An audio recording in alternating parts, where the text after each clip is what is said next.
Ka moera, ka matenoa, e raro koe putu ana. Me he ara ano he whai, he haka ka I kore ai. Ka tipu, ke te tipu. Ka tipu, ke te tipu.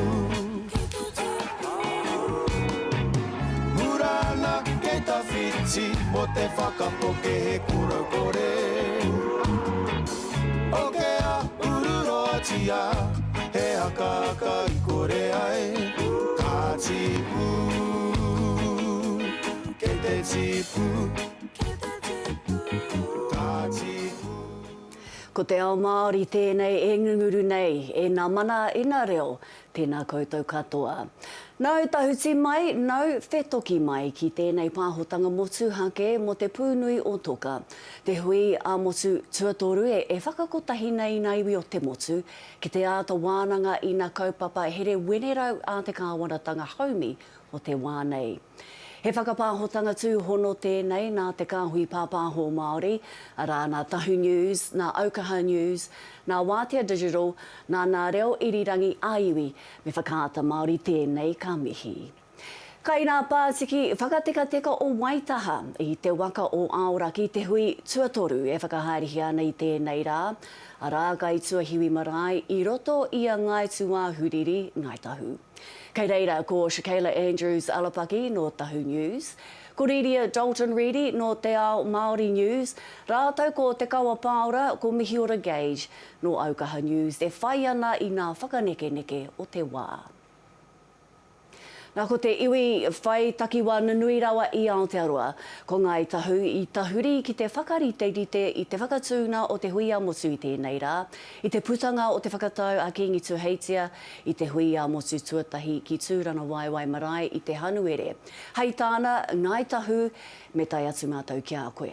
A tēnā, me whakawhiti arorangi atu tātou I nei ki roto I a Ngāi Tahu I te wai paunamu. Kai tuahiwi marae, ko Shakayla Andrews Alapaki e tū rete mai ana. Shakayla, mōrena, tēnā koe, tēnā kōrero mai mō nā whakaritenga I te marae rā. Morena peata, o te rā, tēnā tātou katoa, aira, kei waho au I te ngutu o te marae tēnei wā. E whakarite tonu ana te runanga o Ngāi Tūāhuriri I tā rātou marae o Tuahiwi I tēnei wā. Ara, hei te waru karaka, kōkiri ai te whakamoemiti ki te taho o te hāhi rātana. Ara, ko tōna hauwha ki te iwa karaka, ka kōkiri te pōwhiri, ara ka hau mai te motu whānui ki runga I te marae o Tuahiwi, ki runga I a māhanui te tuarua. Ka ki te nei koutou, ka taetai mai ngā mana whenua, ngā mana o Ngāi Tahu ki runga I te marae, hāpai nei te kaupapa, ara ko te Pūnuiotoka. Ai, tai etahi inanahi nei ki reira, no reira ka hoki atu ki a koe a ko tonu nei, Shakayla. Nā ko te Pūnuiotoka kātū, hei huihuingana nui tuatahi mā te ariki nui kuini nā waihono I te pō, rā te ūpoko ariki tuawaru, I tuhua mai te matenātu o tōna pāpā a Kingi Tuheitia I te hiku o a kuhata. Nā kātahi rā te ahunga nunui ko tēnei mō te kingitanga, mōna e te tiro atu nei ki tāna arohou I raro I te maru o te ariki nui, e rua te kaumawhitu tau te pakeke nei. Nā ko te kawa pāora no te waka o Tainui, te tahi o nā karere o Aukaha News, kia tahuri ake tātou ki ai I tēnei wā. Te kawa tēnā koe no reira, he hara e matapai te ana ka kitea I te ope o Waikato I tēnei rā. Morena peata ai kei konei ahau ki te kura o Tuahiwi, kei waho I te kura rei. Ko whakaeke mai ngā iwi o te motu ki runga I tēnei kia tatari kia whai I te pēne o rātana ki roto I ngā ngutu o Tuahiwi marae. Kei roto I te whare nei o te kura o Tuahiwi, ngā uri o Waikato e whakarite ana I te whare kia hāneanea e kia haumaru ai tenho a tō tātou ariki nui kuini ngā waihono I te pō. Ka pai. Te kawa I pēhea te ara I takahia ai e te kingitanga me ngā ope o Waikato ki te taitonga? Ki taku nei mohio a I pai, I nā pō I tau mai tō tātou ariki nui kuini ngā waihono I te pō a ki kone ki te wai paunamu. E te hi kua tai I ngā rāne ki muri, me te ātāhua hoki o te āhua o tēnei whenua me tō rātou hikaka kia eke ki runga I te marae nei. Nā kai te mohi o tātou koe nei te Hui Ā-Motu tuatahi mā te ariki nui koini ngā waihono I te pō hei ariki nui. Te wā tuatahi ka kitea e te motu whānui I aia. Nō reira ka pēhea te wāhanga ki aia I tēnei hui. Kāre kore ka noho ngū tonu tō tātou ariki nui ki tēnei o ngā hui, engari ka huro te iwi ki te kite iaia te whakaeke ki runga ki a rātou ki kone ki Ngāi Tahu ki Tūāhuriri marae, me te ātāhua hoki o te hunga e tatari ana ki kone ki tēnei kura. Karawe hoki, te kawaka hoki atu ki a koe a kotonu nei, ne? Nā ko te tai tokerau, ko te tai rāwhiti hoki e tahi rohe ka whakakanohitia ki runga o Tūāhuriri I tēnei rangi. Hei whakatīnana I te karana a kingi tūheitia I ki ake tukua nā hau e whā kia kōrero. Nā mō ngā māngai o ngā tika hanunu nā rātou te Hui Ā-Motu tuarua, hei te rānei ki te ai te ngakinga o ngā whakaaro mo te tinoranga tiratanga, mo te mana uha motu hake I riruia I te Hui Ā-Motu tuarua I te marama o hune. Nā ko tō mātou karere, kōreria Tūāhuriri ka I te whai I ngā mahi I tēnei rā, nō reira kia tahuri ake ki ai ariria. I runga I te whakaaro, nā te tai rāwhiti te hui ki muri I whakatū ki roto I nā tika hanunu, ka pēhea te wāhanga kia rātou I te hui I tēnei rā. Tēnā koe pēa tāotira morena kia tātou katoa. Ai tika tāu koe nei te tuatoru o ngā Hui Ā-Motu I tēnei tau. Nā ngā tika hungunu, tērā atu Hui Ā-Motu I whakahaere. Engari, tēnei wā, ki taku mōhio kāre kore he wāhanga nui tā te tai rāwhiti I roto I tēnei o ngā hui huinga. Me te hikaka hoki ki te ruku ki te kaupapa o ngā mahi ohanga, tērā pia he kaupapa rereke, engari he kaupapa nui whakaharahara mo tātou te iwi Māori. Ki te atu au I ngā nama, tōna whitu tekau piriona tāra, te wāriu me ki o ngā mahi ohanga Māori. Koira ngā nama I kite au I tēnei ata, nā reira kāre kore he wānanga nui kei te haere I tēnei rā. Koe rā te kaupapa o te hui tēnei rā, ne, te ngā mahi ohanga me tōna pānga ki Te Ao Māori. Engari, kia o whakaro he hata nā kai ārehi o te tai rāwhiti e hihia nei ki te whakatutuki I tēnei Hui Ā-Motu. Kare anō kia kōrero ki ngā kai ārahi, engari ea ki ngā kōrero. Anko Sawa mā ngā kai ārahi, ngā upoko, ngā iwi ki rātu o ngā hui. Kare kore e hihia ana rātou te kite I ngā pitomata o tēnā iwi o tērā hapu I roto I ngā mahi ohanga. Kia ea ai e rā wawata I roto I ngā kōkuru katoa o te motu. Nā, atu I te rāwhiti ki te raki, he hata au e māramana mō te tirahaere no te taitokerau. Ka mutu, he pēhea nei te pono o te kōrero, ko rātou pea. Ka whakatū I te Hui Ā-Motu ka whai atu I tēnei. Tērā kōrero, tērā peata, taku mōhio kāre kore ko rātou tērā e hikaka ana ki te whakahaere I wēnei momo hui huinga. Me te whai whakaro hoki ki ngā hui pēnei ki te rā o Waitangi ko rātou tērā e whakahaere ana I ngā hui me ki pia o te motu. Ko Waitangi tērā. Nā reira, tērā pia, he kaupapa mā te taitokerau e kawe o tērā mā tātou katoa e kawe engari, tāre ati wā tātou ka mōhio. Ka pai, tēnā koe riri ai I nā whakamārama. Me te mōhio ko te hiahia kia haere tēnei hui ki ngā pito katoa o te motu. Nā take uha iwi take me te tau hoko, e tahi o nā kaupapa nui e whakapaeti ana ka puta I tēnei Hui Ā-Motu. Nā ko nā iwi o te waiariki e whai wāhi nui ana ki nā mahi tāpoi, ki nā mahi ngahere, mahi hao ika anō hoki. Nō reira, kia whakawhiti atu tātou i tēnei wā, kia mihi ora Gauge, karere o Aukaha News, mōrena mihi ora, ko wai mana kai āri nā tira rānei, no te waiariki e matapaiti ana ka puta ki kona i tēnei rā. Kātahi anō, tēnā koe peata, kātahi anō ka puta te kōrero kua tau, a Rawiri Waititi, ki runga ki ngā whenua o te Waipounamu, kātahi anō ia ka hipa mai au, ākua nei ka kōrero atu au ki aia, mō ngā kaupapa tāpoe, mō ngā kaupapa hi i ka ngahere anō hoki, i roto i te rohe o te waiariki me te moana toi anō hoki. Nā, kōrero koe mo te tāpoe me nā mahi ngahere te hao i ka koera ētahi o ngā mahinga uha nunui ki nā iwi o te moana toi, te waiariki. Ka pēhea tā rātou whai wāhi ki nā whakawhisinga kōrero i tēnei rā ki o whakaaro? Ana, ki tāku nei e rongo, e ngana ana te waiariki me te moana toi. Ki te whakatako toi o rātou whakaaro ki tēnei hui whakahirahira, ara kia whanake ai o te taha ohanga.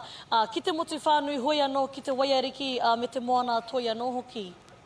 No reira, hawhi haora nei, ka timata tei pōhiri nari, he aha nā karere, ka puta i e nā iwi, karere ke ake, i wā rātou karere i puta i ngā Hui Ā-Motu ki muri nei.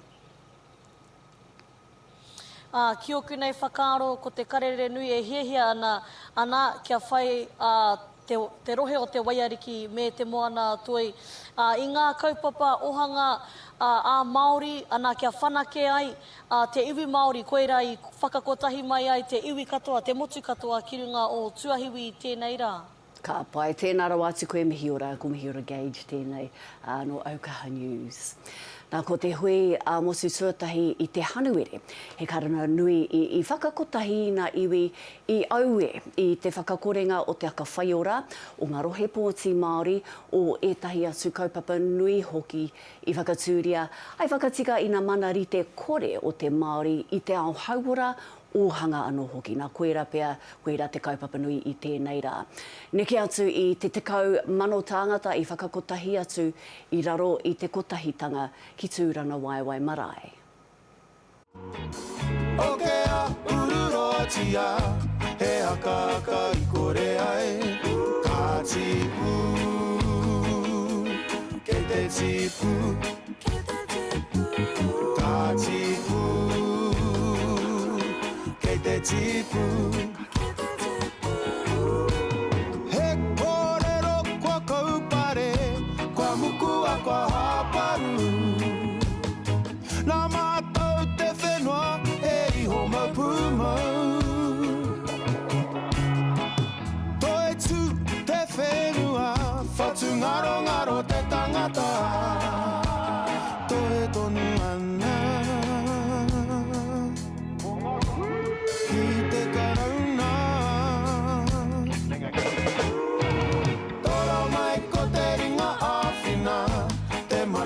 mana ki e ko Pūkōrero ki te Pākehā ko hae a te tākere tā tipu. Ai, ko Ngāi Tahu e rongo nui te ana mo tōna mana ki. He mana e kore, ka hikina ake e Ngāi Tūāhuriri, i rātou ka manaaki i te motu ki Tūāhiri. I kōrero a Shakaila Andrew Salapaki ki ngā ringa wera. Morena tātou e te iwi, kei konei ahau, kei waho i te marae o Tūāhiri, ara ko piri mai tētahi o ngā mema o te haukaanga nei, tēnā koe kei taku matua. Tēnā koe.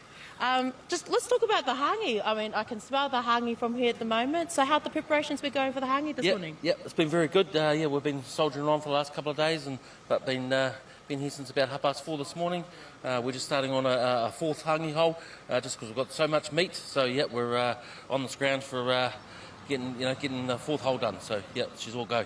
Nā reira, I've heard that you've had to dig some more holes for this big occasion. Has this ever happened before at Tūāhuriri? I think one other time, but yeah, it's just better to be safe than sorry, and so we can get all the kai on the ground, really. Yeah. Right. And how excited are you to see the te motu whānui coming onto your marae today?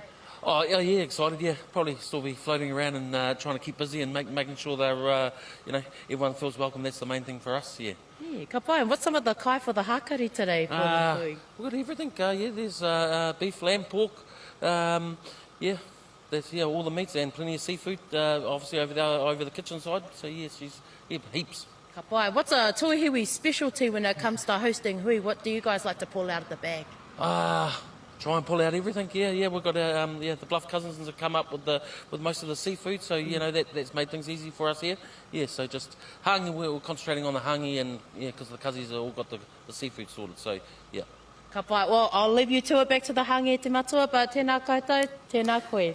No reira, he hangi hei haere ake nei, ka rawe hoki. Nako nā kai whakatū i te Hui Ā-Motu tuatahi. Ko mai katoa, ko tau atu. Ko te kawa pāora i kōrero ki tētahi o te ope whakaeke. Morena mai tātou e te iwi kei konei kei taku taha ko rua whitu pōkāia. No waikato, i tai wawe mai ki konei ki tuahiwi i tēnei rā. Ko koe, ko koutou ko tō ope te ope tuatahi i eke mai ki runga i te kura nei. Hahai pēnā ai? Ai kia i te kōrero, te manu maranga muata ka kainga tino kei tēnā me rite te tangata i mua te tainga mai tō tātou kuini. Kia whakamore ai ngā huarahi kia pai ai tēnā. I te Hui Ā-Motu tuatahi i tū ki tūranga waiwai marae, i horahia tō tātou kiingi me tai mātou te motu, ngā iwi o te motu ki konei ki roto Ngāi Tahu. Heha kia koe, heha pia te hiranga o tēnei hui? Kua tutuki ngā moe ona kia kotahi ai Ngāi Māori nei. Nā katikana o ma te whareia pō tatau toko ai te kōrero kia kotahi tātou. Hoi anō, kua tutuki i tāna moe e te rangi nei, te whakapiti mai ki tēnei mautere o te waipanamu. Tō reira, kei te rangi ka koe ia. Me ana tupuna katoa. Tēnā ta pātai anō rā, he te hiringa ki rungana o te iwi konei. Kia ngātahi atu ai te rā panaungata ngā hako ngā take, ma te kotahi tanga anō ka te poro tū. Kua roa te iwi Māori e ki ngā pakeke Māori e ki. Me whai wāhi te hunga rangatahi ki ēnei momo hui. Heha pia te whainga o te whai wāhinga o te rangatahi ki ngā hui pēnei. Pātai pai tērā. Koe korunga i te kōra Ngāti Parau, ka pū te ruha ka hau te rangatahi. Me tonu ki ngā pau nā rāto anō i pakarita mai te huarahi mō te taiohi. Ke eke ki te rā taumata, ko whea ko te kai o ko matua. No reira, nā runga te rā whakau te ka koa au te ki atu, ke kone Ngāi Tahu me rātou aro anō, wakite atu ai te motu i runga anō te uhunga o tō tātou kiengi. Kua rewa mai ngā taiohi, ngā rangatahi. Ke poka ki ngā pāwhārua, engari no runga te ngā kau whakaiti. Kia kaua whiu atu anō rā i ngā pau no rātou anō taua wā i mui a rātou. Tēnā koe e koro mo te whai wāhi mai ki a tātou, ka hoki te rākau kōrero, kia koutou. Nā ka rongo tātou ana kōrero ko nā rangatahi i te aronga nui, ara ko nā whea ko te kaia ko matua. Nā kia tahuria ke tātou nāia nei ki tētahi atu kai kōrero ko Ngāi Tūāhuriri. E takatū nei ki te rāhiri i te ariki nui kuini nā waihono i te pō. E whakaeke nei ki tāna Hui Ā-Motu tuatahi hei ūpoko ariki. Nō reira, kia tahuria ke tātou i nāia nei kia mihi ora gauge. Rāwa ko tētahi o te haukainga o Tūāhuriri. Tēnā koutou katoa, ko tai mai tētahi o ngā uri ake o Tūāhuriri ki konei ki taku taha. Helen, morena, how are you this morning? I'm great, thank you. This is so exciting. And how important is this event for you, for your community, for Tūāhuriri? It is just absolutely amazing to be able to hold this event in Otatahi at Tūāhuriri. First time with Kingiritanga in Waipounamu, so yeah, it's amazing. And what are you hoping? Heaps of people will be here today. How are you feeling about that? I'm a little bit nervous because I'm health and safety, so but everything is just so well organised and just running like a well-oiled wheel. Yeah. Well, thank you for your kōrero this morning, Helen. Kia hoki ake te rākau, kia koutou. Ka pai, ko mihi ora gauge tērā na Aukaha News. Ana ko nā amorangi o Ngāi Tahu e whakarau i ka atu ana ki Tūāhuriri marae. I kōrero a te kawa pāora ki tētahi o nā kaiārahi i ngā iwi ki te oranga uha uha. Kia mātaki take ake tātou. Tēnā nō tātou e te iwi kei konei kei taku taha ko tā Mark Solomon no Ngāti Kuri no te kai koura. How are you today, Matua? I'm good. I'm really happy to be here today. I think this is a momentous occasion for New Zealand. Hui Ā-Motu, to look at ko tahitanga, how do we come together, how do we work together? I'm full support. Talk to us about, this kaupapa called ko tahitanga. We have long been having hui and, coming together due to this coalition government. How whakaro, are we there or are we still getting there? No, we're on the journey. You have to look at it that a lot of tribes have settled, but a lot haven't settled. So, there's a huge disparity between us and our economic growth up to date. But it's always been my dream that if we do come together, economically together, we're a huge powerhouse in this country. Individually, we're bit players in our own community. So the concept for me of coming together just makes sense. Because the way I look at it, in a sense, we were all doing the same thing. We're all trying to build an economic base. We're all trying to look after the social and cultural aspects as they affect our whānau, and we're all trying to protect our respective rohe. If we're all doing the same things, why are we all doing it in isolation of each other? It doesn't make sense to me. We come together, we are a powerhouse. Now, some chief rangatira from Canada will be joining us here today to talk to us about Indigenous economics. What do you think is the best thing about, having iwi take from around the world come to Aotearoa to talk about some of the things that they've succeeded in, some of the things that they're making gains in? I think it's hugely beneficial for us to listen to what they're doing. I'll give an example. Myself and Tuku Morgan of Tainui attended the National Congress of American Indians conference. On the Thursday, we both had dinner with the Kodiak Island chief. We sit down at the table and the first thing he says to both of us, right, you two, how come you haven't invested in 2 degrees? We have. And I went, well, it's funny you should mention that. I invited 2 degrees to come to see Ngāi Tahu. They presented to our chief executive of our holdings. At the end of it, he said, hey, this is pretty good. Send me all your documentation so that I can do a full due diligence and I'll put a proposal to the board that we buy in. So that was 4 years ago. We haven't heard back from them since. Right, we'll go to Trilogy. Who's Trilogy? That's the telco behind 2 degrees from Canada. And then he goes to me, so Mark, you're a fishing people of the South Island of New Zealand. Yes, how about a deal? We're a fishing people of the Northern Hemisphere. We'll supply you with the 4 top species from our area. How about you supply us with the 4 top species from yours, and we'll niche market in our respective countries. But what we'd really like, can we have 6 of your kids? Send them up here for 6 months and we'll put them through our companies. Would you take 6 of ours? And we'll keep rotating so our children get to learn what Indigenous peoples at either end of the world do. That's exciting. That is very exciting. Huge opportunities there for us. Yes. Well, hopefully we can make those gains within the next few years. How do you feel like we progress further? We've just got to keep going. We've got to keep going, keep talking about how we come together, how we work together, how we support each other. All this nonsense is going on with this this government today and all the different attacks that are coming. Well, we need to be united in our stance against it, and we need to be speaking to it constantly, not just sitting back and letting it happen and then have a big panic at the end of the process. Tēnā koe mo te whai wahi mai ki a tātou, kia koutou te wā. Nā korongo tātou nā kōrero a tā Mark Solomon kia whakakotahi ai te iwi Māori i runga i te wakakotahi, kia anga whakamua ai i runga i te whakaaro kotahi, kia whakawhanake hoki i te ao ohanga Māori. Nā, ko te hiranga o te hui i tēnei rā, hei whakatakoto tuāpapa mo te anamata o te mahitahi e mārama pū ana ki te hapori iti o Tūāhuriri. I kōrero mihi ora gauge ki tētahi tumuaki o te rohe, nō reira kia te tiroa ke tātou. Tēnā koutou katoa, kua tae mai ki taku taha, ko te tumuaki o te kura o Tūāhuriri. Tēnā koe Toti, talk to us about, you're the tumuaki of the school, and how is this important to your guys' kura and to your guys' community? We're really excited to be able to support and tautoko our marae with hosting all of our manuhiri who come here this morning. It's a once in a lifetime, especially here as Ngāi Tahu. Our tamariki are part of the pōwhiri. I've got so many people who are supporting us within our kāhui, North Canterbury, Wellbeing, just so much support to tautoko this event today. So it's not just only excitement for us, but it's for the whole community.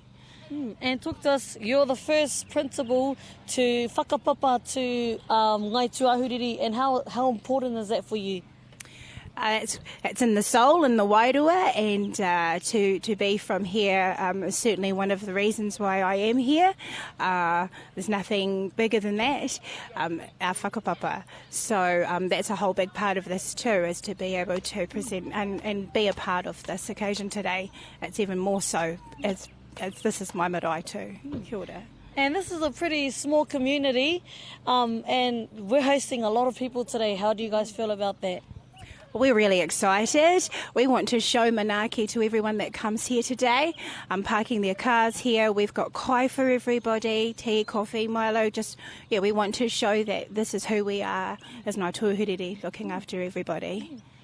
Thank you very much, Whaiatoti, for joining us here this morning. Have a good day, and I hope everything goes well. Kia ora, ngā mihi. Kia ora. Te ahu nei kāri ko atu ia Ngāi Tūāhuriri mo te manaaki, ne? Nā ko te reo o ngā rangatahi e ka rangona ki te Pūnuiotoka. Nō reira, kia hoki atu tātou kia te kawa paora nā Aukaha News, kai wainga i te ope rangatahi tēnei wā. Kia ora mai anō tātou e te iwi kei konei kei takutaha ko kupu ora tārena no Ngāi Tahu. He moko puna no tēnei whenua no tēnei marae hoki. E pehe ana i tēnei ata e hoa? I te pai ke te hikaka ke te pikinga piropiro mo te rangi nei. A koe nei, ka tatū mai ngā iwi o te motu ki runga i tōu marae o Tūāhiri. Hea te hiranga, hea te mea nui o tēnei hui ki a koe? Taraki ana te kite ko te mea nui o te kaupapa nei ko te kotaitanga o ngā iwi o te iwi Māori. Korea te kaupapa matua, korea te tino whiako o ngā tino wabata o tātou te iwi Māori. Ko tai mai koutou ko tō ope, ki runga i tēnei kura kia eke ki runga i te marae tōu marae. Hea pēr te paenga o te whai wāhinga o te hunga rangatahi ki ēnei mohui? Te taonga paenga ka ki te ngā tino āhuatanga o tātou te iwi Māori, te ako, te kite i ngā tekanga i ngā āhuatanga whai kōrero, aha atu rānei, te nui o ngā wawata ka puta i ēnei momo kaupapa nui. Ka eke mai e tehi iwi, ngā iwi take o kānata, ki runga i te marae, ki mua i te aroaro o te iwi. Kia koe, hea te paenga o tēnā o te kotahinga o ngā iwi o te ao? E pai te kite i ngā iwi huri noe te ao, kia whakawhiti kōrero mo ngā taumahatanga o ia iwi, te tini o ngā whawhai i mahi ai rātou, kia tipu kia ora ai o rātou ake iwi, me o rātou. Ki te tūkoe ki mua i te aroaro ki tō marae, hea pēr o whakaaro, hea ngā kōrero ka puta i a koe? Pāta, no? Ki te tūkoe ki mua i te aroaro o tō iwi, o ngā iwi o te motu, hea ngā whakaaro, ngā kaupapa ka puta i a koe? Tuatahi, ko te whakapapa o te motu nei, ka kōrero mo ngā maunga, ngā awa, kia moheo a te iwi, i tēnei takiwa, kia kōrero mo te kaupapa, kia whakanui a te kaupapa anō hoki. Tēnā koe hoa mo te whai wāhi mai kia mātou, kia koutou te wā. Ko nā kōrero e nā kupu ora tārena. Nā ko tāna e hehia nei ki te whakarono ki nā kōrero, ka puta i tēnei Hui Ā-Motu. Koe rā nā kōrero, nā whakaaro pēr, nā rangatahi i tēnei rā, te hehia te noho i waenga nui i nā kaumātua, i nā kuia, i nā pakeke, kia rongo ai nā kōrero. Koe rā pēr tā te kaumātua no Tainui i muara me tana ki ake ko nā wheako te kaiako matua, ne? Nō reira, ko nā amorangi o te motu, kai te karapine tonu atu ki Tūāhiri marae i tēnei ata, ko pō haturoa waenga no Wātea News e hono mai ana i tēnei wā. Nō reira, kia tahuri ake tātou ki aia. tēnā tātou katoa, kua wai mari e mātou i te hautanga mai o tō tātou kai kōrero te tuake nei. Nō reira e mihi atu ana ki a te uri o Ngāti Irakehu, o Ngāi Tahu anō hoki, ki a Kenneth Brown. Tēnā koe. Tēnā koe. Ngā mihi nui. E hei wāhi i a tāua kōrero, Kenneth, heha i tō ai i a koe ki te huinga nei i tēnei rā? Ko tērā kaupapa te ko tahitanga. Kia whakatahi ko tātou katoa. Mō tātou anō te take. Ko tērā taku tino. Kia tautoko anō i tēnei tō tātou kaupapa. O tēnei. Nō reira. Ia koe whakawhariki nei i ngā take i tai mai ai koe ki te huinga i tēnei rā. Tēnā heha tāu e hia nei kia puta i te otinga o te Pūnuiotoka te tuake nei. Tēnei wā, ki ngā wānanga e hara ko ngā whakautu te take hoi anō ko tāku kia noho tahi tonu tātou, kia whakaro nui ki o tātou take e tū i runga i a tātou i tēnei wā. Hoi anō kia eke anō tātou ki tētahi atu taumata, kia ko tahi atu anō tātou. Kia ora, tēnā koe narunga i te mōhio ka tai mai te ariki nui kuini ngā waihono i te pōtatau te whero te tuawaru i tēnei rā. Nā tōna pāpā a Kingi Tūheitia i ngā huinga nei i whakarewa mana e kōkiri ngā kaupapa nei ki tua. Heha tāu e mana konui nei, ka hua ake mo te oranga o te Māori hei ngā tau e heke mai ana. Ko tērā anō kia me tō ai tēnei kōrero ko te kotahitanga, hoi anō me tērā anō kia noho tahi ai tātou e harau te ki mō hara tēnei te ki ka tūtahi a Ngāi Tahu i raro i tēnei āhuatanga hoi anō ko tēnei au e ki ana ka tautoko marika au i a ngā waihono i te pō i te kingitanga. Tēnā koe ko ngā pātitoranga pūtera hoki ka tai mai ki te huinga i tēnei rā. Heha tāu e hia nei ki te whakātu atu ki a rātou mā? Kia tai e tātou, mai te ika, mai te waipaunamu, mai te waka, kia tai te noho tahi, kia tai te wānanga, kia haumaru te noho, kia noho, kia whakarongo. Hei whakakapi ake i a tāua kōrero. Heha ngā tohu, heha ngā tohu e whakātu atu nei kua eke tēnei huinga ki te taumata e tika ana? Nā tohu tuatahi rā ko tō tātou kaua, aroha ki te tangata. Kia aroha kia tātou, te iwi Māori hoi anō kia rātou kua tai tawhiti mai. Kia rātou anō nā pāti toranga pū, ko te mea nui. Kia noho haumaru tātou katoa. E mihi ana no mātou te whiwhi, te whaiwahi kōrero ki a koe, Kenneth Brown, tēnā koe. Tēnā koe. Nā ko pōhaturoa waina no Wātea News tērā e kōrero ana ki a Kenneth Brown. Me te aha, kai te tai atu etahi o nā kaitōranga pū ki tēnei Hui Ā-Motu. I runa i te tūmanako, ka rongo rātau i nā kōrero ka puta i a tātou i tēnei rangi. Nā he koe mō te tiriti, kua whakaritea kia takahi te motu a te marama e tū mai nei a rā te noema. Nā ko te pāti Māori tērā e tohe tonu nei i tāna tohe whakapūmau i ngā mātāpono o te tiriti. Nō reira kia hoki atu tātou nei kia mihi o Regage na Aukaha News, kai tōna taha ko Rāwiri Waititi.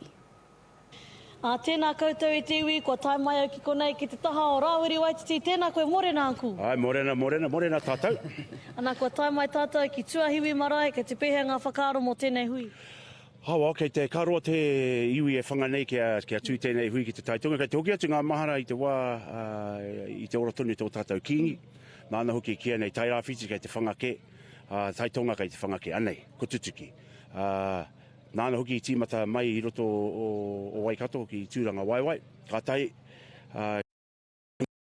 tēnei rā ki roto o te taitonga. Nō reira, kei te hikaka Kei te kiti au i te iwi e whakatōpū nei, e whakawhaiti nei, ki rungo Tūāhuriri, no reira, kei te whanga kia rongo i ngā kōrero, kia rongo i te wairua, me te whakawhanaunga tātou i a tātou. Ana, ko te kaupapa ia o te hui nei, ko ngā take ohanga Māori, ana, i roto o te waiariki o te moana o Toi anō hoki, arā ia, ko ngā take hiika, ko ngā take ngahere anō hoki, ke te pēhea, he ao manako mo tēnei hui, kia whaipanga mai kia mātou o te waiariki? Ai, ko te mea nui, kia kotahi ai te whakaaro, me pēhea rā tātou te tautoko i a tātou, koe hoki te kotahitanga.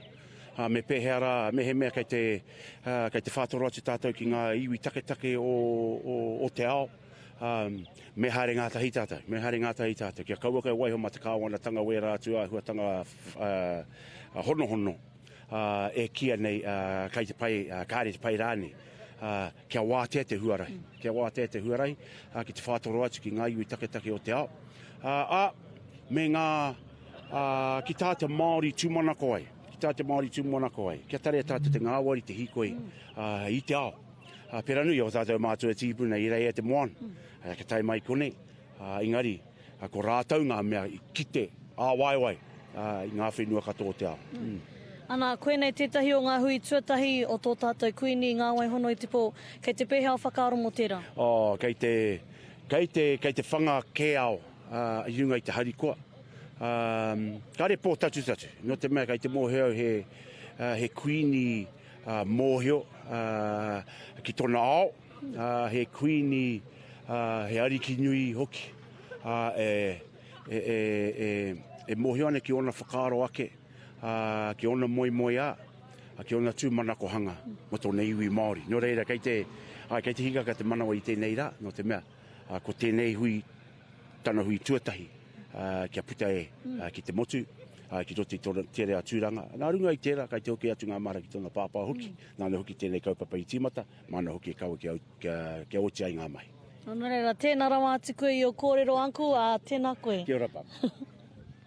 Nā kura auri waitisi tērā nā te Pāti Māori e kōrero nei mo te whakakotahitanga. Ko tāna Pāti pēr kai te tohe i tēnei kāwanatanga haumi, me te hiahia kia whanake ai wā tātou, hiahia kia haere nātahi i runga i te waka kotahi, kia tipua Ngāi Māori i roto i tēnei ōhanga i tēnei wā.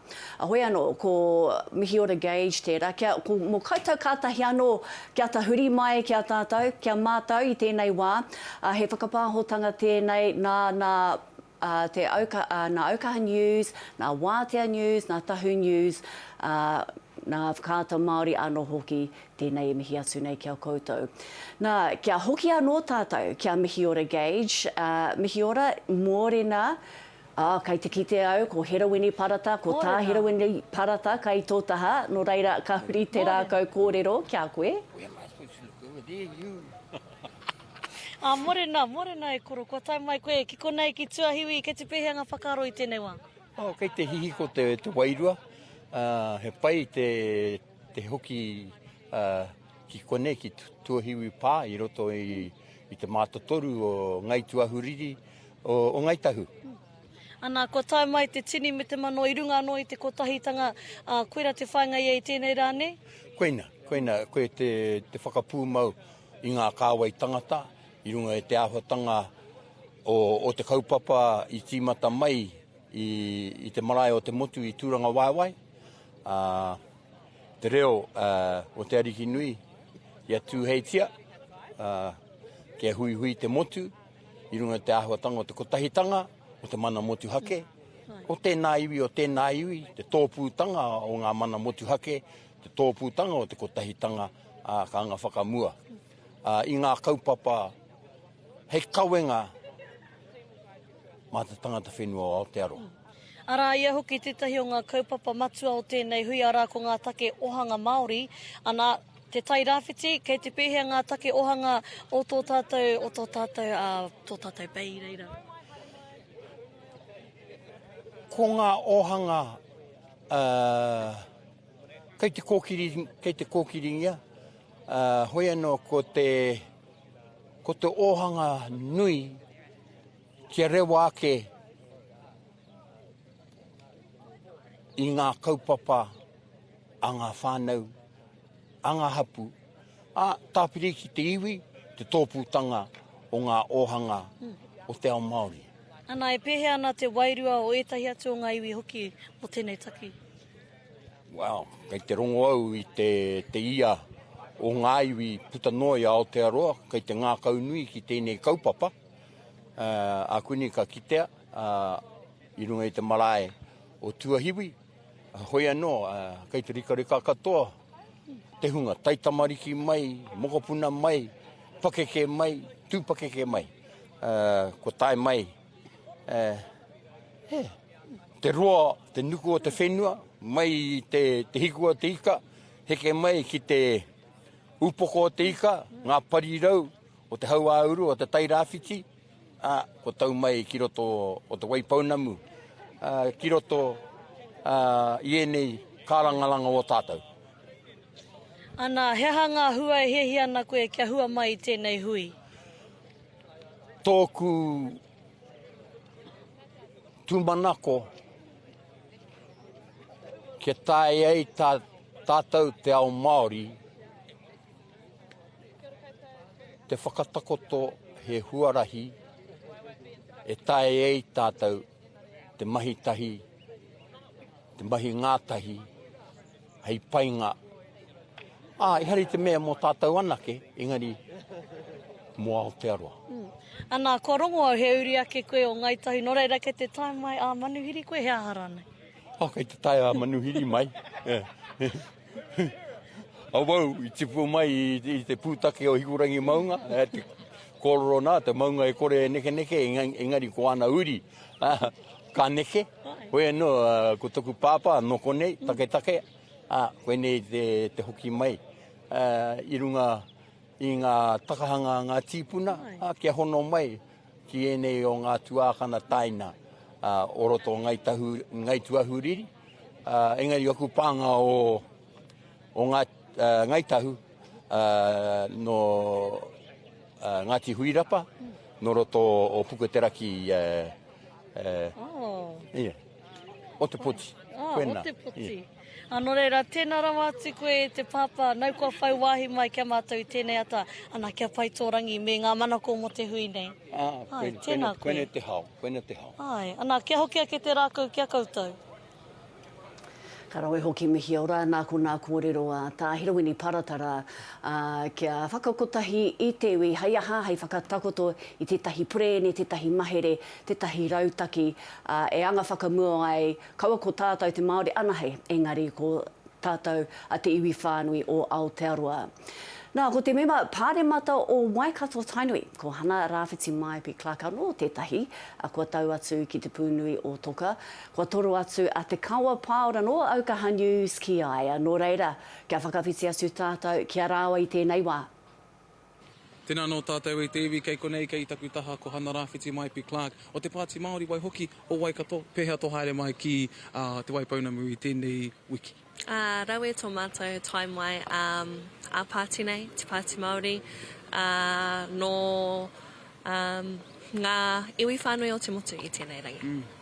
Kua tatu mai ngā iwi o te motu ki runga i a Tūāhuriri, kia koe hea pia te hiranga o tēnei kaupapa? Koe nei te hui me ki whakamutunga o te karanga o ngā hau e whā, wai hoki te karanga o tō tātou kingi, i tōna wai tū hei pau whakawhirinaki mo te motu whānui. No reira, kua tae mai i runga i te mea e moke ana mātou ki ona karere, heoi anō kei konei mātou hei pautuara mo tō tātou nei koini. Kua roa te hunga pakeke e kōrero ana mo te whai wāhinga o te hunga rangatahi ki ngā hui, ki ngā kaupapa maha.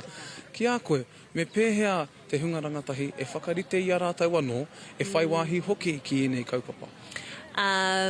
Ki a mātou o te Pāti Māori, kai kua tae mai mātou ki te whakarongo, ki te noho whakaiti, wai hoki ki te whakawhanaunga. No reira, ko tēnei o ngā enei momo uara e toru, titihi huarahi pai hei timatanga mō ngā hunga rangatahi, nā te mea moheo pai ana au, e hara i te mea he wāhi mā mātou i runga i ngā pai, i runga i te pai karanga. Ko te āta mātaki, te āta whera, te āta ako i enei momo mahi. Nō reira, if you're all good with just listening for now, and being a part of it, koira. Hei tēnei ata, hei tēnei ahi ka tū e tehi rangatira o ngā iwi take o kānata ki mua i te aroaro. I whai wahi atu koe ki reira i ngā marama kohi pākeni, kia koe heha te painga o te kotahinga o ngā iwi o te ao. Ki runga i ene momo kaupapa. Koina te tihi o ngā ngā take whakahirahira, ko te whakakotahi a iwi, whakakotahi a hapu, waihoki, ki te honoi era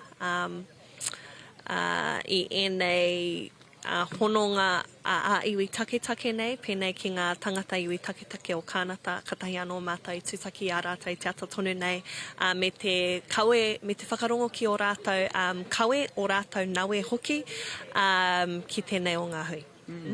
Haha au whānga mo tēnei hui? Ko te oku whānga tuatahi hei pau whakawhirinaki tātou, ki tō tātou koini, te ariki nui. Nā runga anō i te mea koinei tōna hui tuatahi a motu nei.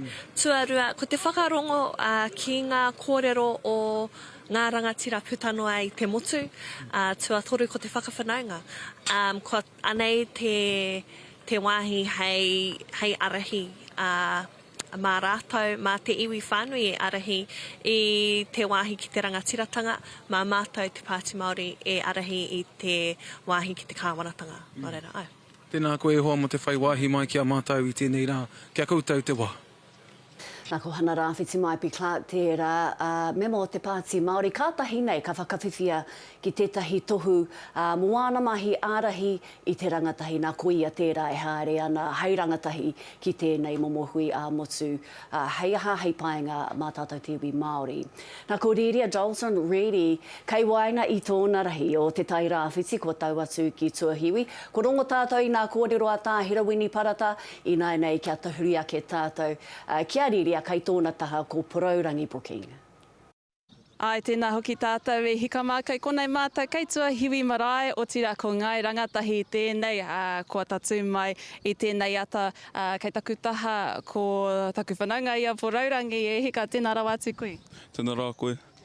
Nā, kōrero mai mō tō rōpū tō ope kua tai mai i tēnei rā. I saw you guys walking with your beautiful kākahu. What can you tell us about your ope this morning? Today we have come to represent Māori Muslims of Aotearoa. It's only a few of us, but we come to show face to let everyone know that there's Māori Muslims here in this country and that we're peaceful and just come to share the aroha. And where have you travelled from this morning? We have travelled from town and here in Ōtautahi in Christchurch. Yeah. And is there a big Māori Muslim population around here? Not really. There's, I'd say there's about 15 or so of us, but around the whole motu, there's quite a few. And how does it feel for you guys to see a hui of this scale being hosted pretty much on your back doorstep? It's pretty good. We don't usually see hui like this here in Ōtautahi, but when they come, we're definitely keen to come and show face. And what are you most looking forward to today? What are you expecting from this hui? Expecting a good outcome, especially with the tino rangatiratanga and stuff like that. And what are your hopes and aspirations, I guess, for your generation of rangatahi Māori? What do you hope that they can take away from this? I hope that we do come to an agreement where we are able to get a bit of self-governance away from the government so that we can better our own people as Māori. It's tēnā koe o kōrero i hoa, thank you for that. Tēnā koe. Ko Praurangi Brooking tērā e kōrero ana ki tā mātou kai kawe pūrongo kia Riria Dalton Redi o Te Ao Māori News. Nā, ko te whakatīnana i te kōrero, tākiri tū te kotahitanga, tākiri tū te mana motuhake. Tā ka hananu i pīka i tā rātou whakatū i te Hui Ā-Motu tuarua i tū ki Omahu. O ke a ururotia, he hakaka i kore ai, ka tipu, ke te tipu, ka tipu, ke te tipu. He kōrero kua kaupare, kua mukua kua haparu. Nā mātou te whenua, e iho mapumau. Toi tu te whenua, whatu ngaro ngaro te tangata. Toi tonu ana. Ngā tirongo mai, ngā tipiki ao noroto mai te waka o te arawa e whakakanohiti ana ki te Pūnuiotoka i tēnei rā. He māngai mātātahi whai wā ki te kōrero atu kia pōhatura wainga no Wātea News. Tēnā koutou katoa, pōhatura wainga tēnei e pāpāho atu nei i Tūāhuriri marae. Ākua umai te waka o te arawa ki te kaupapa nei o te Pūnuiotoka. Nō reira, e mihi atu ana ki tō tātou kai kōrero te tū ake nei. No Ngāti Pikiao, no Ngāti rongo mai anō hoki a Paiaka Yuri. Tēnā koe. Kia ora tātou. Tēnā Paiaka hei whakatūwhera i a tāua kōrero. Nā te aha i tai mai ai koe i tēnei rā? I karangahia tātou te iwi whānui e kingi tū heitia ki te Hui Ā-Motu. Ana koenei kei te whakamutunga o ngā hui karangahia e ia. He oia no, he whakaoti te kaupapa o ngā Hui Ā-Motu, ko tai mai ai te waka o te arawa ngā tipiki au ki tēnei hui. Tēnā koe i te kōrero tāua i ngā tata nei, e ki mai koe kua tai atu koutou ngā te rangatahi o ngā tirongo mai ki ngā huinga e toru, te mea tuatahi i tūranga waiwai marae, te mea tuarua ki Omahu marae, ko tēnei te huinga tuatoru karapipiti ki e rā huinga. Nō reira, he aha tāu e hiahia nei kia puta i tēnei huinga mau, o tira mā koutou katoa.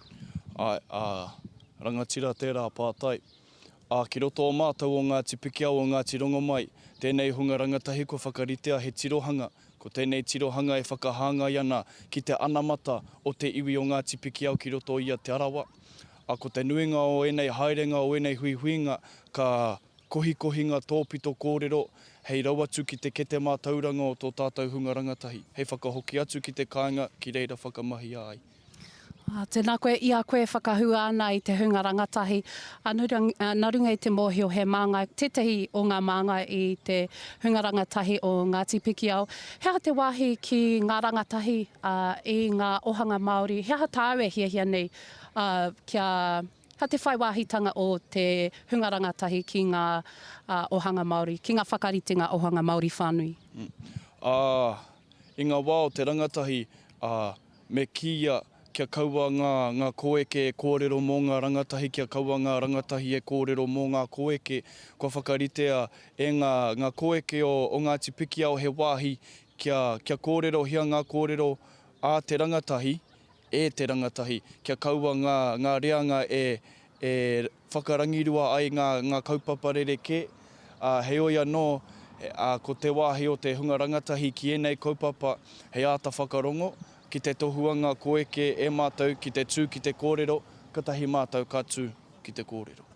Kia ora, e imua i te whakatepenga o a tāua kōrero.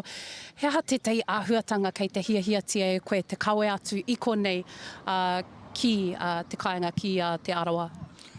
Ko tētahi o ngā tino wahanga, engari ka waiho pia tēnei kōrero moa muri atu, me he mea ka whai wāhi atu te rohi o te arawa ki te puritia, me pēnei pia te kōrero. Kia haere atu te Hui Ā-Motu ki rotorua, engari he kōrero anō tērā. Tuarua ake,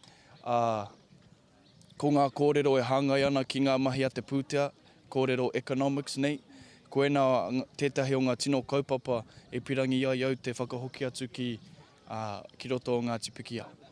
Kia ora. Kua eke te wā ki a tāua, e mihi ana ki a koe no mātou te māngari te whai wāhi kōrero ki a koe i tēnei rā Pakiaka Yuri. Tēnā koe. Tēnā tātou. Nā koe rā nā kōrero a Paiaka e kia ana, waiho mā te rangatahi e kōrero mā te rangatahi. Nā, mai te arawa waka ki Waikato, ki Tainui waka, he poko hiwi o te kingitanga e tai tūrana i te kingitanga ka eke ki Tūāhuriri marae ki te Pūnuiotoka i tēnei rangi. Nō reira, kia tahuri ake tātou i naina kia aia, kia mamai tākarei, e kōrero atu ana kia Shakaila Andrew Salapaki no Tahu News. Hoki ora mai ki a tātai, kei waho i te ngatu o te marae o Tūāhuriri, ko pari mai ahau ki te taha o tēnei tino kuia, ko tai mai e mai te ru o Waikato, tēnā koe kei taku neni mamai. Ngā mihi rawa nei kia koe, e hine kia koutou, e kia i te mana o aorangi, e mihi koe na kia koutou. Nā reira, ko tai mai koe ki te taha o tō iwi, Waikato. Nā reira, hea te take ko tai mai koe ki te waipaunamu i tēnei wā? Me pēnei te kōreo ko te taonga i waihotia mai ko te oati o Kingi Tūheitia, ne? Ko te whakakotahi, i te iwi ki raro i te Māori me ki ai o te motune. Ko i rā te wawatatanga i waihotia mai e te Kingi, aha kua wairua, ko i nei me ki ai ko kapi ngā tōpito pā o te ngā mautere e rua ne. Ko te tino tikanga o tērā, ko te whakakotahi, i te mautere nei i raro i te kaupapa i waihotia mai e Kingi Tūheitia pōtatau te wherewhuru. Ko i rā te take. Ne? Ka pai, nā reira, ka tai mai e tahi o ngā kai kōrero, e tahi no tau iwi, no te iwi o First Nations, e tahi no te iwi Māori. Kia koe, hea tō hiehia ki te rangona i tēnei wā mai e nei kai kōrero? Ko te āhutango te nāhina. Ko te whakawhiu i te āhutango ngā tikanga i raro i te tiriti o Waitanga. Nā, ko i nei, ko puta te reo o te kingi i te wā o te ora. Hei whakakotahi a tātou i roto i te whakaaro kotahi. Kia tū hono, kia noho hono ai tātou katoa aha kua kiri Māori, aha kua hea. Ko tahi anō te kōhau o te ngira ki hei, kua kauru atu ngā mirona ki roto. Ko te whakaaro te atua, ko tahi anake te takata ne.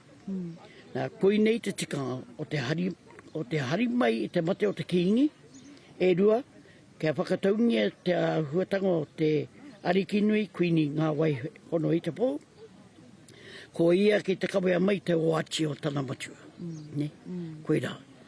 Ko te me kiai, ko te whakapūmautanga o te hono o ngā iwi o te ao katoa, i oti te whakatau i a Kingi Tāpia ko aku hoa kei ngā tōpito pāho te ao. Nā reira, ko tai mai koe ki te taha o tō iwi, koe nei te tainga tōtahi mai o te kuini hou, ara ko kuini ngā waihono i te pō ki runga i te waipaunamu. Nā reira, kei te pihi te iwi i tēnei wā i tērā whakataunga mai o te kuini ki runga i te waipaunamu. E pai an, koe nei te tutukitanga o ia me ki ai ki te katoa o te Ao Māori, ne? Ko noho mai e rungi te whakatau o ngā rangatira o te motu i te tau 1856 i Pūkawa. Ko oti te whakatau e te motu. E tika ana kia haere mai te arikinui kuini ngā wai hono i te pō, ki te kawea mai i te oachi, te taonga i wahiotia mai e tana matu. Ko ia te kanohi o te ora. Ko tana iwi a Tainui a Waikato Tainui waka, hei tuara mōna, hei whakamaru ia aia. Ko i nei te tuatahitanga o tanga haerenga mai ki ko nei me ki hei. Engari ko a hau, ko tai mai no atu au ki te marae nei, ne? I rungi te whakawāhinga o kahurangi te aroha, o aroha rereti craft, i hare mai au ki tērā. Nā reira, kamatu ki tēnei pātai whakamutunga, ara ka kōkiri te kaupapa o te Pūnuiotoka, ko roa nei e nei Hui Ā-Motu e tū ana. Nā reira, hea te mea hira o enei Hui Ā-Motu ko kōkiri i tēnei tau. I timata tēnei kaupapa i raro i te whakaaro te ki. Ko te hui tuatahi timata i tūranga waiwai. i roto i a Waikato. Nā, ka whakawhiti atu te hui nei ki roto i a rātana, ki roto i a me ki ai ngā puhi te Tainui, i te me ki ai i reira te tiriti o Waitanga. Ka rere te kaupapa nei, ka rere atu te manu nei, ka tau ki kone, ne? Me ki ai, ko huri rauna te manu nei, ka hoki anō te manu ki tōna tauranga, ka ata noho ki te kōrero. Ka whiriwhiri ngā kōrero, e kore mutu tēnei take i reira i roti te hui katoa, ko tahi anake. Me hui anō, kia māro te noho mai i te kaupapa nei, ka tahi ka tukuna atu ki raro i te aroaro o te kauni, o te kāwana o te motu nei. Ne? Kia kitea, kia tutuki ai, te hia o te oati o kingi tūheitia, ko motu hake, ne noho ko tahi tātou, aha kua Māori Pākehā, aha kua kōwai, i rungi te mauterere. Ka pai, o te rā, tēnā koe ko tō te wā, e tangi te pere o tuiwi tēnei wā, nā reira, kei te kōkiri, te whakamoema tēnā reira. E re ana ngā mihi ki a koe, kei taku whaia, tēnā koe.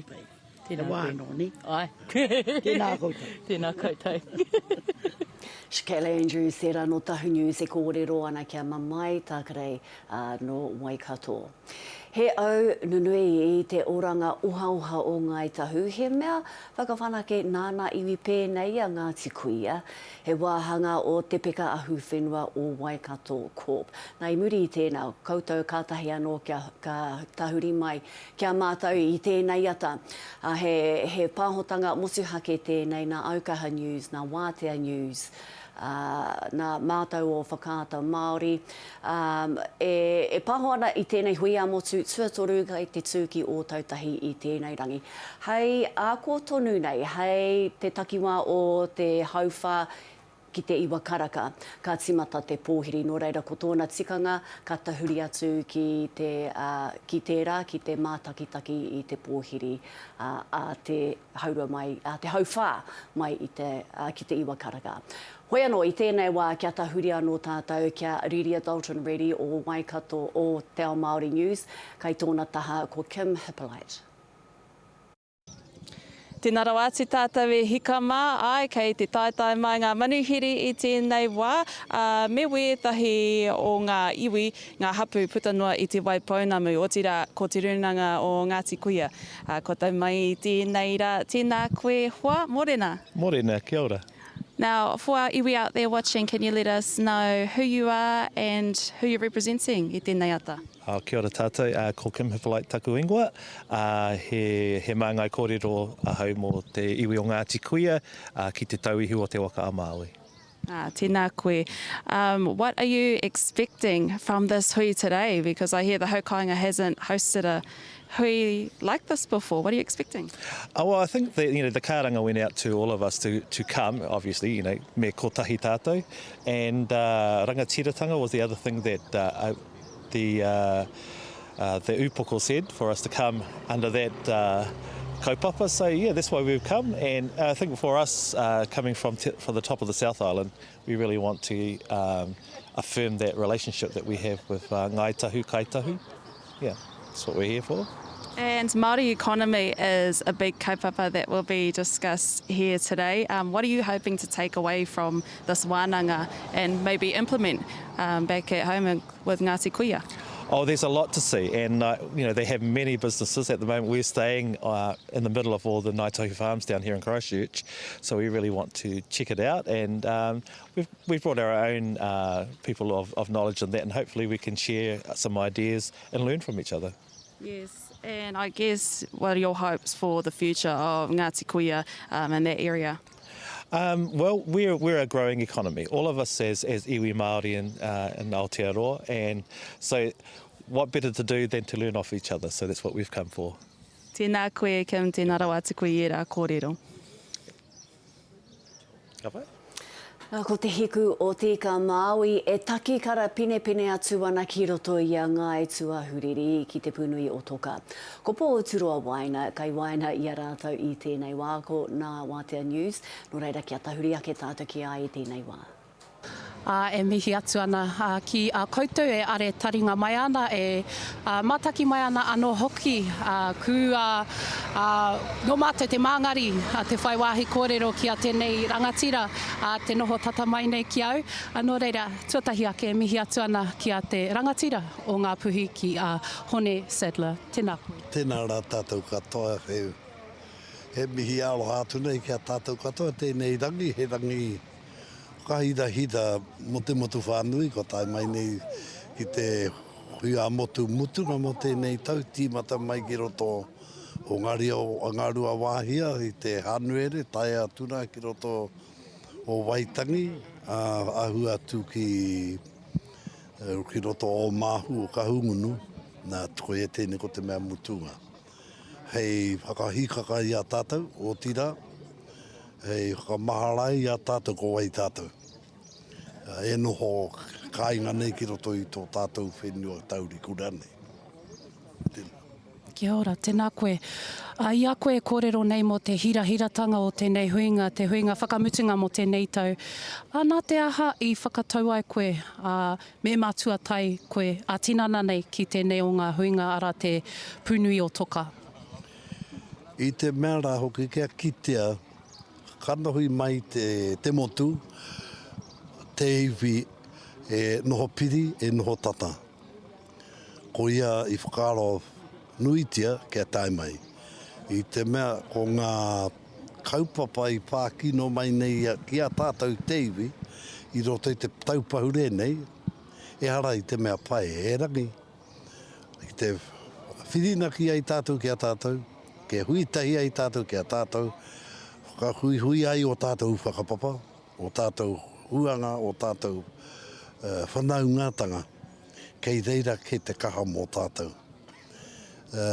Kore tēnei āhuatanga ka haere tonu, kia mutu no atu tēnei kāwanatanga. Engari, ko te mea pai e mea nāu, ngā kāwanatanga, a tarangi a pōpō, ko ngalo.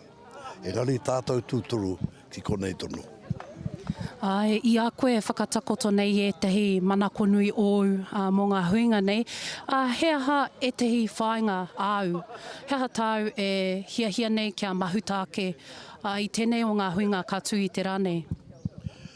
I te mea a tātou te iwi, kei roto i a tātou ringa te oranga mō tātou.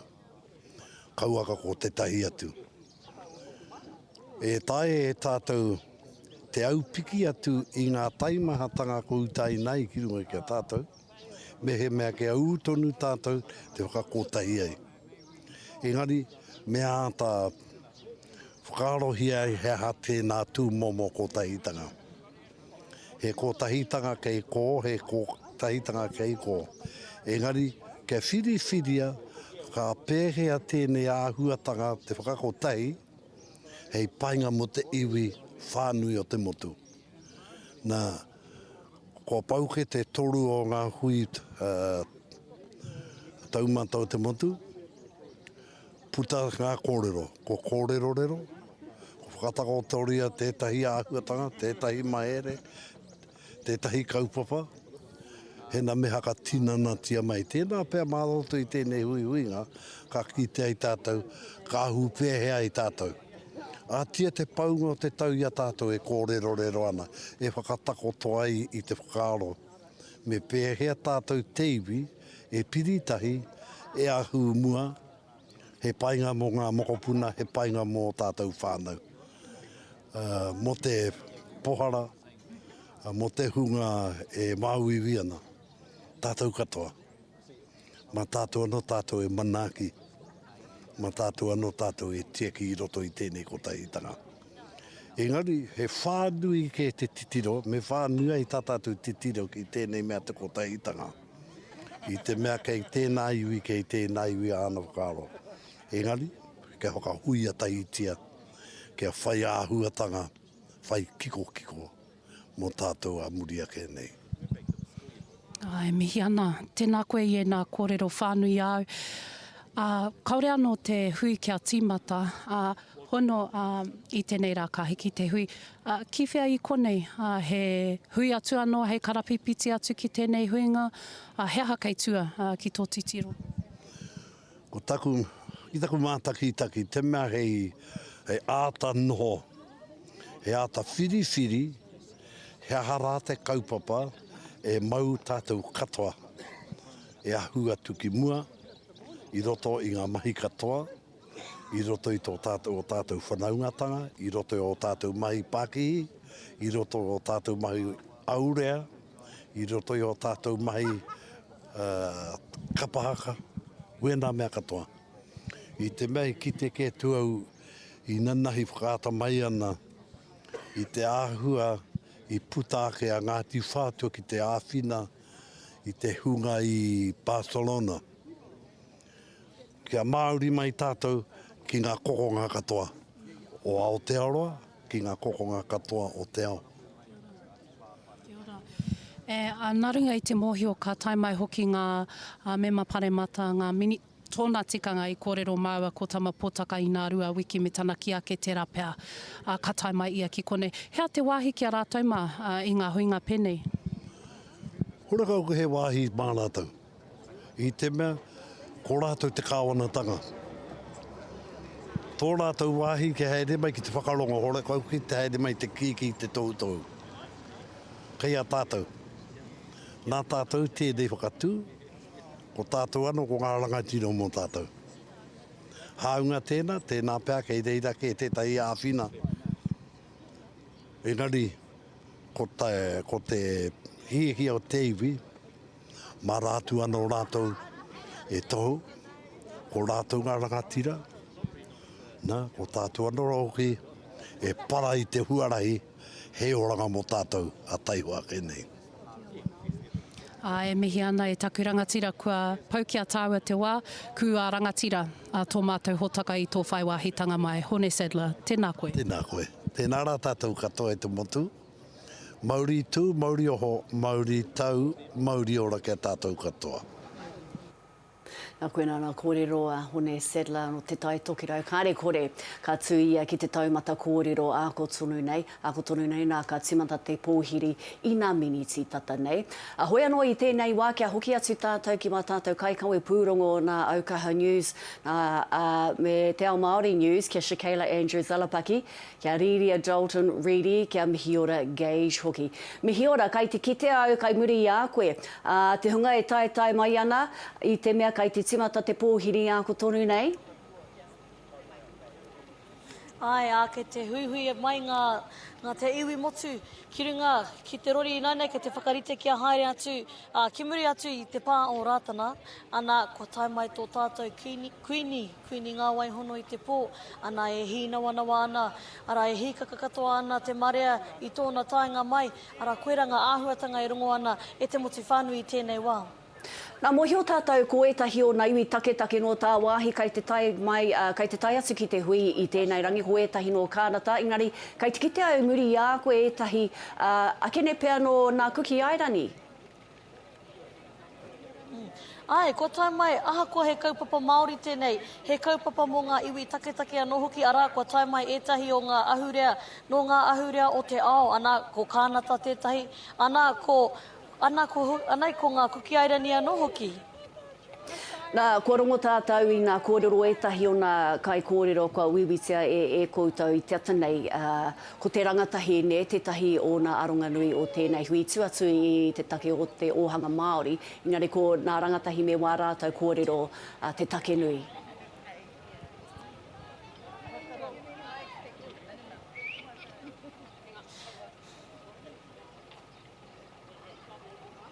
Kei te rongo mai koe Mihiora. Ai, koe nei tetahi o ngā kaupapa nui ko te kōhanga Māori, hui anō ko te iwi Māori anō hoki, ara ko ngā take ohanga, hui anō he kaupapa nui hoki tēnei mea te kōhanga reo mō a tātou tamariki mokopuna. Ina rā kei mua hau I tētahi ko ngā kōhanga reo anō hoki. Ka pai tēnā koe Mihiora I ēnā whakamārama. Kene pēr kia tahuri atu tātou nei kia Riria. Kia Riria, kai te rongo mai koe Riria? Ai, ka pai. Kei te rongo au i a koe. Ka pai nā i rongo mātou i kōrero hoki koe kia paraurangi, i rongo hoki mātou i nā kōrero nā tā Hirawini Parata, me te hiahia o Ngāti Porou, kia whakatakoto hia wā rātou take, e pāna ki ngā hapu o Ngāti Porou. He aha nā kōrero kua rangona e koe? Ko ngā kōrero kua rangona e au i tēnei ata, te nui ngā o aku kai kōrero he rangatahi me ki. Ko tētahi no Ngāti Porou, heoi i tipu mai ki tēnei pekanga o mātou ki te rohenga o Tahu Pōtiki, te taina o Poraurangi. O tira ko rātou era ko te ngā mema o te hāhi muhirama, Māori Muslims, kua tae mai. Ai, hei kanohi, hei māngai, hei whakatairanga i o rātou nei whakapono tira, hei whakakotahi me te iwi Māori, hei whakatakoto i o rātou tinitake. Whai wā hoki au te kōrero ki wētahi o Ngāti Kuia, ko ngā iwi no whakatū. Me o rātou hia mo te ohanga, me ki o rātou wawata mō ngā ohanga, ngā mahi oha i reira. Ka mutu i whai wā hoki au te kōrero kia manetahere no roto mai o te taitokirau o Ngāpuhi i whai wā hoki te kōrero mo te era tūpono, ko rātou pia ka whakahaere i te Hui Ā-Motu e tū mai nei. Nā, kua rongo tātou i nā kōrero a nā rangatahi, me te mōhio ko te ōhanga, te kaupapa nui i tēnei Hui Ā-Motu, te mea tuatoru kai te tuki o tautahi. Riri, he āhua rangatahi tonu koe, ki tō titiro, he aha tētahi take nui, kai te hiahia koe kia kōkirihia ki tēnei o nā hui, o tira etahi o nā kōrero pēa kua rongo koe i o nā hoa. Ai, āhua rangatahi tonu au e pē. Engari, ki ai nei, ko tētahi o ngā take, tērā pia i te nui o ngā nama meki nei te inflation, i roto i te reo Pākehā. He ua mā wētahi o te hunga rangatahi te whaimahi, te whai oranga i roto i wēnei āhuatanga o te wā. Nā reira, ko te pai o wēnei wānanga, pia he kite i tētahi ara whakamua mo taku reanga i roto i wēnei whakawai. Me pēhera te whakamahi i ngā pakihi o te kāinga, o ngā hapu, o ngā iwi Māori, hei huarahi whai oranga mā rātou i roto i tēnei ao. Ka pai riri a tēnā koe i nā kōrero. Nā kai te whakatatātu tātou ki te pōhiri. Nō reira, kia tahuri atu kia Shakaila Andrews Alapaki no Tahu News. Shakaila, kua tata te wā, kia timata te pōhiri. E aha nā kōrero kai a koe i tēnei wā? Nā reira pēata, aira kei te kōkiri, hei ākua nei ka kōkiri te pōwhiri mo te Pūnuiotoka, ara ngā kura kaipapa Māori o te whānau tahi, me te kura whakapūmau te reo tūturu ki Waitaha, e whakarite ana mo te hakapōhiri, o tira ko te kura aiwi o te pārākai hautu tērā, e hāpai ana i a rātou. Ko aku hāku i tērā, ko aku kuia, aku taua, e mau ana i a rātou koroa, kei te rite rātou, ki te tuku i a rātou, reo karanga, ki te reo, ki te motu whānui, ara ko ngā paua, ko aku hākoro, e noho ana ki te paipai, e kimi whakaro ana, e rapu ana i ngā kōrero o te wā, kia whakatakoto i mua i te maria. Heoi anō, ko timata te pēne rātana i noa nei. Kei te rangona i te pūoro. Nā reira, e hara mai tonu ana te iwi. Nā reira, kei a koe peata. Shakaila, kei te mātou i etahi whakaahua o te pēne ro rātana e ārahi nei i te ope, ki runa i te marae i tēnei wā. Nō reira, te ahua nei ko tōna tikana, o kia whakaronga ki tātou ki aia, kia rātou.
Slowly, slowly.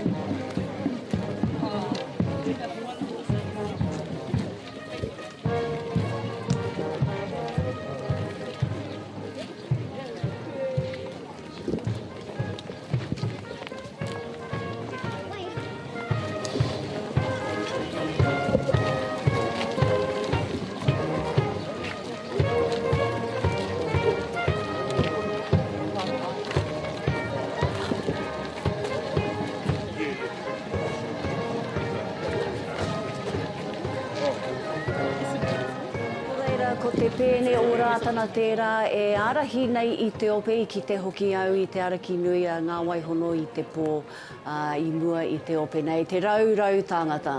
Kua tai atu ki te Hui Ā-Motu ki Tūnuiotoka I tēnei rangi, ki Pūnuiotoka I tēnei rangi. Me te aha, kai te timata nā mahi, kua whakaritea o tēnei rangi a ko tonu nei. Nō reira I tēnei wā,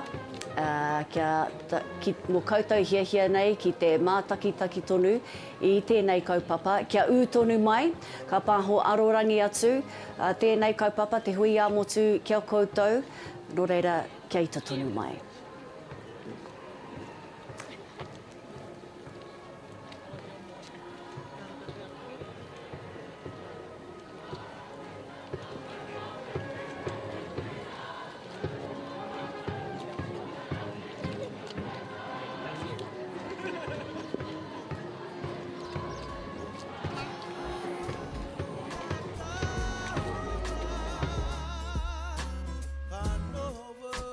We gonna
I hei kona e whakakōpanihi ai tēnei pāhotanga arorangi motu hake nei. Nā mātou o Te Ao Māori News, me o mātou hoa pāpāho o Tahu News, o Aukaha News, o Wātea Digital, me nā reo irirangi a iwi. Tēnā whātoro atu ki te whārangi ipurangi o te Pūnuiotoka mo te pāhotanga o te pōhiri. Toro nā tano hoki wa mātou pai pāho mō ngā kōrero, ka puta i te Hui Ā-Motu tuatoru e tū nei ki Tuahiwi marae, ki roto ia Ngāi Tūāhuriri, Ngāi Tahu. Nā tauwhirotanga a te wāhi ngaro kia koutou i mātakitaki mai i tēnei pāhotanga a mātou i tēnei ata. Hei ko nā mai koutou i roto i ngā mihi o te mauna rongo.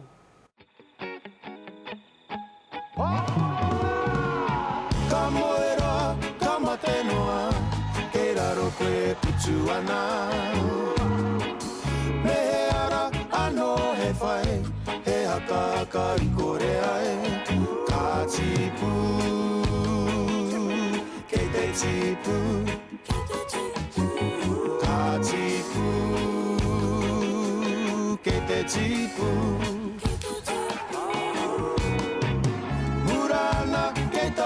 Whiti mo te whakapoke he kura kore.